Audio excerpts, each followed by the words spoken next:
Self confidence, खुद एतमादी क्या है?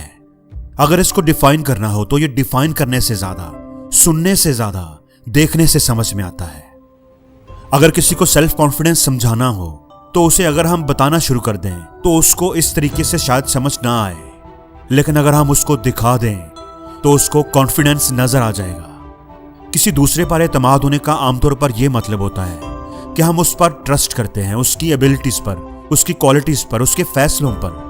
सेल्फ कॉन्फिडेंस का मतलब यह भी है कि हम अपने बारे में क्या सोचते हैं, क्या फील करते हैं, और दूसरे लोग हमारे बारे में कैसा फील करते हैं, क्या राय रखते हैं हमारे काम के बारे में, हमारी परफॉर्मेंस के बारे में। अक्सर लोग जो खुद एतमादी की कमी का शिकार होते हैं उनको शायद सही तौर पर अंदाजा नहीं होता, लेकिन उनके अंदर कुछ ऐसी आदतें होती हैं, कुछ ऐसे काम वो अनकॉन्शियसली कर रहे होते हैं जो उनके एतमाद को कम करते हैं, जो उनके अंदर खुद एतमादी की कमी का बायस बन रहे होते हैं और उनको ये पता ही नहीं होता। तो आज हम उन्हीं आदतों को डिस्कस करेंगे।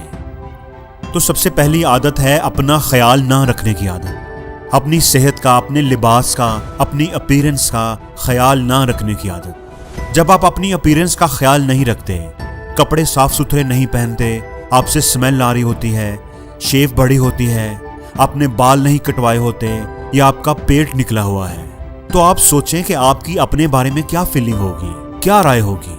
और जब आप किसी से मिलेंगे तो आप कैसा फील करेंगे। और उसकी बजाय अगर आप फिट स्मार्ट हैं और आपने नहा धोकर साफ सुथरा लिबास पहना हुआ है, अच्छा लिबास पहना हुआ है, तो आप कितना कंफर्टेबल फील करेंगे, कितना कॉन्फिडेंट फील करेंगे, आप अपने बारे में अच्छा फील करेंगे और लोगों से मिलते हुए भी आपके एतमाद में इजाफा होगा। बाज लोग अनकॉन्शियसली अपनी अपीयरेंस का इतना ख्याल नहीं रखते, हालांकि यह आपकी खुद एतमादी के लिए बहुत जरूरी है। दूसरी बात यह है कि जब आप बाल बनाते हुए, तैयार होते हुए खुद को शीशे में देखते हैं तो आपको क्या नजर आता है? क्या आपकी नजर खुद में मौजूद, अपने चेहरे में मौजूद किसी छोटी सी मामूली सी खामी पर होती है, किसी कमी पर होती है?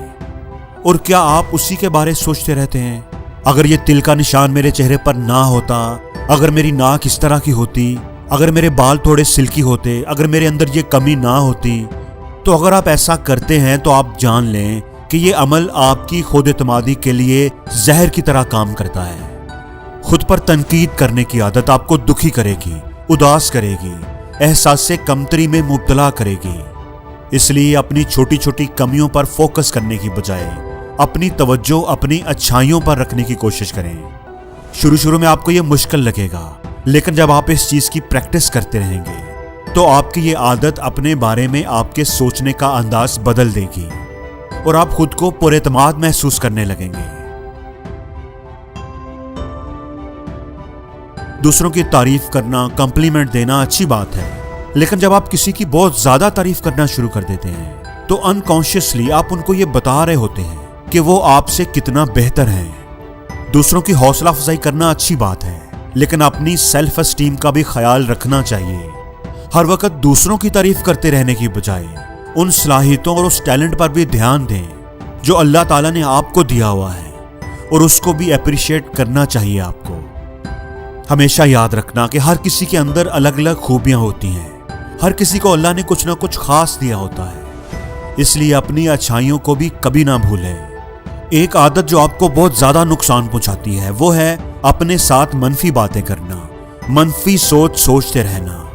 अक्सर जब हमको किसी काम में कामयाबी नहीं मिलती, हम नाकाम हो जाते हैं या कोई हमसे अच्छा रवैया नहीं रखता, तो हम अपने बारे में मनफी सोचें सोचने लगते हैं। मैं इस काम में अच्छा नहीं, मुझसे ये नहीं होगा, मैं तो इस काम के लिए बना ही नहीं। बदकिस्मती से अपने बारे में जो मनफी बातें हम खुद को बताते हैं उन पर हमारा माइंड पॉजिटिव बातों की निस्बत जल्दी यकीन कर लेता है, और वक्त गुजरने के साथ साथ हमारी ये सोच हमारी इज्जत नफ्स को, हमारी खुद एतमादी को मुतासर करती है, और हमारे लिए खुद पर यकीन करना और अपने गोल्स को अचीव करना मुश्किल हो जाता है। दोस्तों, अगली आदत है हर वक्त माजरत करते रहना। अगर आप जा रहे हों और कोई आपसे टकरा जाए तो क्या आप भी सॉरी बोलते हैं, चाहे गलती आपकी ना भी हो? सॉरी बोलना अच्छी बात है, गलती हो जाए तो माजरत कर लेनी चाहिए। लोगों से नरम रवैया रखना, खुश इखलाकी से पेश आना बहुत अहम है। लेकिन अगर आप हर वक्त ही सॉरी बोलते रहेंगे और लोगों से नरम मजाजी से पेश आते रहेंगे तो आपकी ये आदत आपकी खुद एतमादी को कम कर देगी, क्योंकि इससे हमेशा आप इल्जाम अपने सर ले लेंगे और फिर आहिस्ता आहिस्ता दूसरे भी सोचने लगते हैं कि गलती आपकी ही है। इसलिए उन चीजों पर कभी भी माजरत ना करें जहां आपकी गलती ना हो, और माजरत भी तभी करनी चाहिए जब आपको माजरत करने के लिए कहा जाए, वरना उसकी अहमियत नहीं रहती।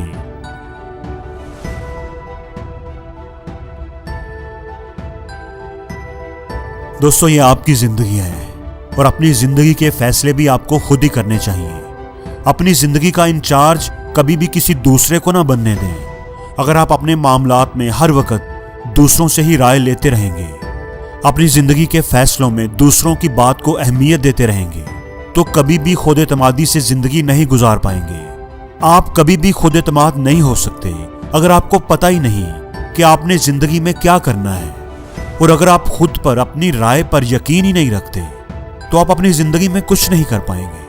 आपके अंदर एतमाद तभी आएगा जब आप अपने दिल की आवाज सुनेंगे, खुद पर एतमाद करेंगे और जिंदगी में वही करेंगे जो आप करना चाहते हैं। दोस्तों, ये सारी बुरी आदतें खुद एतमादी की कमी की अलामत होती हैं। इनमें से कुछ आदतें ऐसी हैं जिनका बज़ाहिर हमें कोई नुकसान नजर नहीं आता, लेकिन अगर उनको एक लंबे अरसे तक नजरअंदाज किया जाता रहे तो ये हमारे अंदर खुद एतमादी की कमी पैदा करती है। इसलिए जरूरी है, बहुत जरूरी है कि हम इन आदतों को नोट करें और उन्हें बदलने की कोशिश करें।